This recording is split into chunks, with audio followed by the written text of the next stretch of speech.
आप सुन रहे हैं कार्यक्रम सुनो कहानी मेरी जुबानी, मेरे यानी कि आप सबकी प्यारी दोस्त रूपवर्षा के साथ। जी हाँ, और मैं आप सभी को सुना रही हूँ मेरी खुद की लिखी हुई कहानी, जिसका शीर्षक है शीतल की संघर्ष भरी कहानी।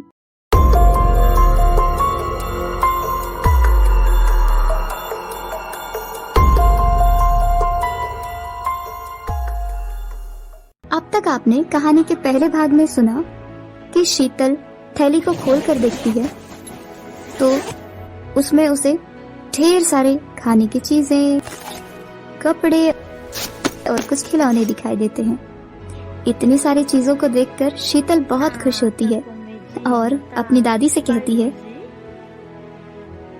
दादी ये मेरे लिए है। दादी, हाँ हाँ तुम्हारे लिए है। शीतल ये सुनते ही बहुत खुश हो जाती है और फिर खुशी से नाचने लगती है। दादी शीतल से ये कहती है कि अच्छा बाबा, चलो अब बस भी करो, हाथ मुंह धो लो, मैं खाने की तैयारी करती हूँ।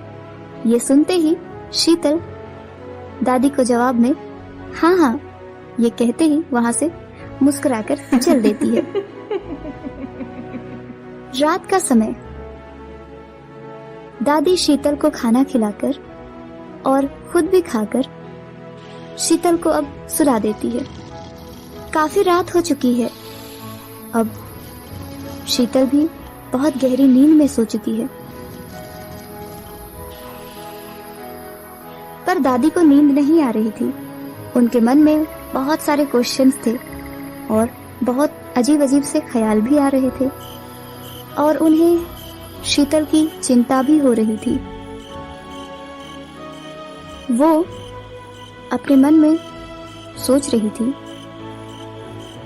शीतल अब बड़ी हो रही है और पढ़ने लिखने के लायक भी हो रही है, और आखिर कब तक मैं उसके साथ रहूंगी।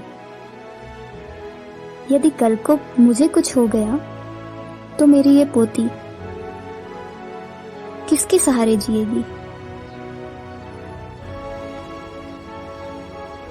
ये सोचकर अब दादी हर रोज जो भी काम मिलता वो बिना किसी स्वार्थ के बड़ी ही खुशी के साथ करती, और रोज की तरह काम खत्म होने के बाद जो भी वो काम करती, उन कामों के बदले उन्हें जो भी पैसे मिलते उससे वो अपने और अपनी पोती के लिए हर रोज नए नए खिलौने और खाने की चीजें, कपड़े सब कुछ लेकर आया करती और बचे हुए पैसों को वो अपनी पोती के पढ़ाई के लिए रख देती। काफी दिनों तक ये सिलसिला चलता रहा। शीतल भी अब धीरे धीरे काफी बड़ी हो चुकी थी। आज शीतल 6 साल की हो गई है और आज दादी शीतल को गांव के ही एक प्राइमरी स्कूल में दाखिला दिलाने के लिए लेकर जाने वाली है। स्कूल जाते समय शीतल से दादी ने कहा, शीतल बेटा, मेरी एक बात हमेशा याद रखना कि कभी भी अपने आप पर घमंड मत करना। मुझे सब कुछ आता है, बल्कि हमेशा पढ़ लिख कर ईमानदारी से बड़ी होकर जरूरतमंदों की मदद करना। शीतल ये सुनते ही दादी से हाँ हाँ दादी कहते हुए वो दोनों जंगल के रास्ते स्कूल की ओर बढ़ने लगे। काफी दूर तक पैदल चलने के बाद आखिरकार वो दोनों स्कूल पहुंच ही गए। स्कूल में बच्चों की शोर सुनाई दे रही थी। वो दोनों स्कूल के गेट से अंदर आए।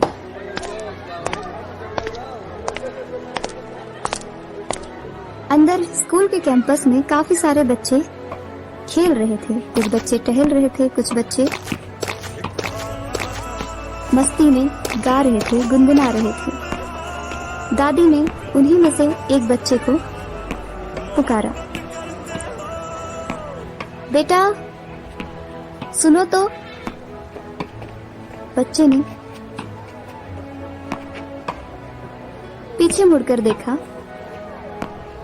तो उन्हें एक बूढ़ी औरत दिखी। वो उनकी आवाज सुनकर उनके पास पहुंचा।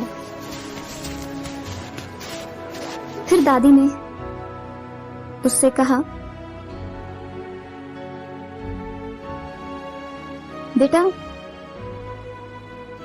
प्रिंसिपल का ऑफिस कहाँ है?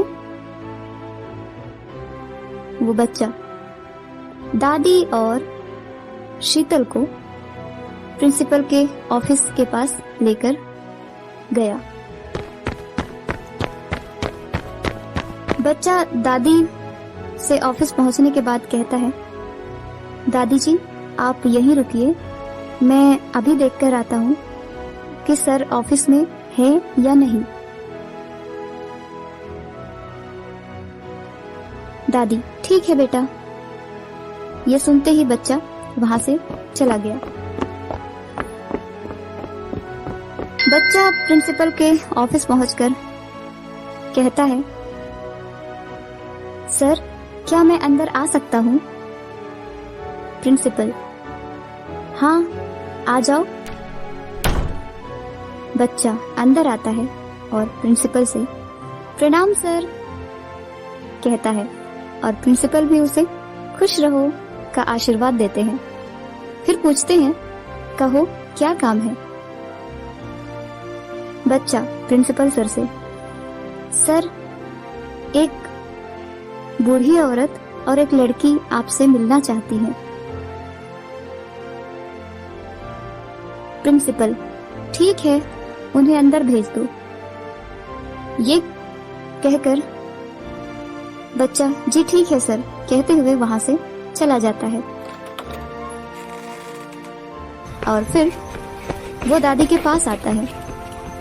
फिर कहता है, दादी जी आपको प्रिंसिपल सर अपने ऑफिस में बुला रहे हैं। दादी, ठीक है बेटा कहती हुई उस बच्चे को शुक्रिया अदा करती है और फिर शीतल को लेकर प्रिंसिपल के ऑफिस पहुंचती है।